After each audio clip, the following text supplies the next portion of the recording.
Bonjour, bienvenue au Message Lumière de la famille Myriam. Aujourd'hui, dans l'Évangile, Jésus choisit et institue les 12 disciples auxquels il confie une mission spéciale. Voilà que Jésus gravit la montagne et appelle ses disciples à le suivre. Il les fait passer du monde de la mer au monde de la montagne. La mer symbolise le monde du mal, alors que la montagne symbolise le monde de Dieu. La montagne, c'est le lieu des décisions, des choix. Le Seigneur donne à l'homme la possibilité de discerner, de choisir entre ces deux mondes. Le lieu du discernement, c'est la parole de Dieu, à travers laquelle Dieu se fait connaître, à travers laquelle il dévoile sa volonté pour éclairer nos choix. Jésus adresse la parole aux disciples. Il appela ceux qu'il voulait. C'est Dieu qui a l'initiative de l'appel, et il appelle qui il veut, comme il veut, selon sa volonté. Le choix de Dieu est souverainement libre et gratuit, fruit de son amour pour chacun. L'homme n'est pas libre de l'appel, mais il est libre de la réponse.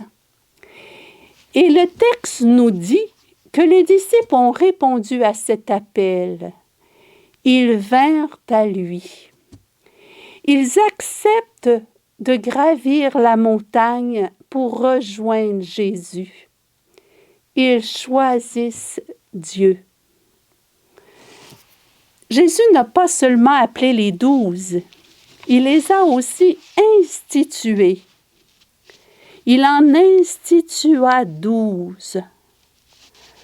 Le peuple d'Israël était fondé sur les 12 fils de Jacob.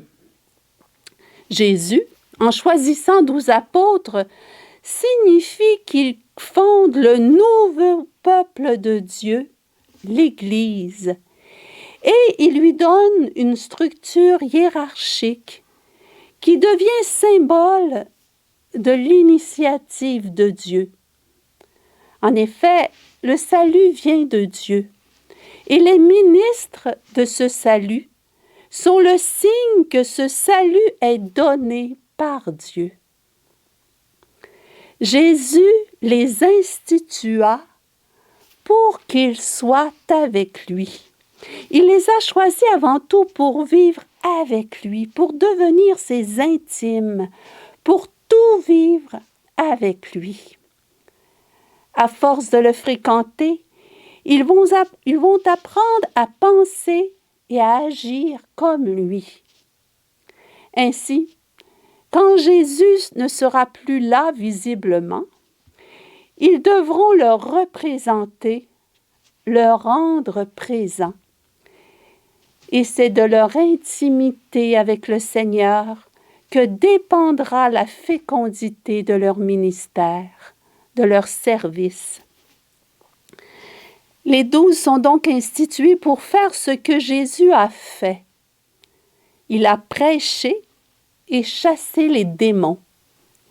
Il en institua 12 pour qu'ils soient avec lui et pour les envoyer proclamer la bonne nouvelle avec le pouvoir d'expulser les démons.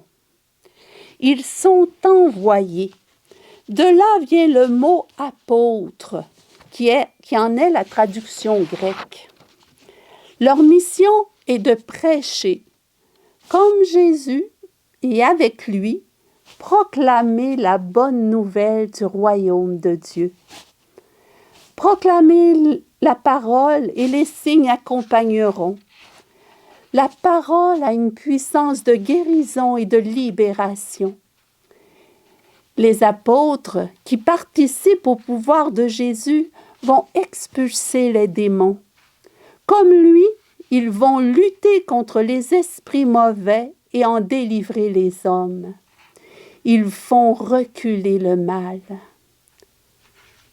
De plus, les noms nouveaux que Jésus donne à certains apôtres sont en lien avec leur mission. Pierre, c'est le nom qu'il donna à Simon. Simon veut dire celui qui écoute, l'écoutant.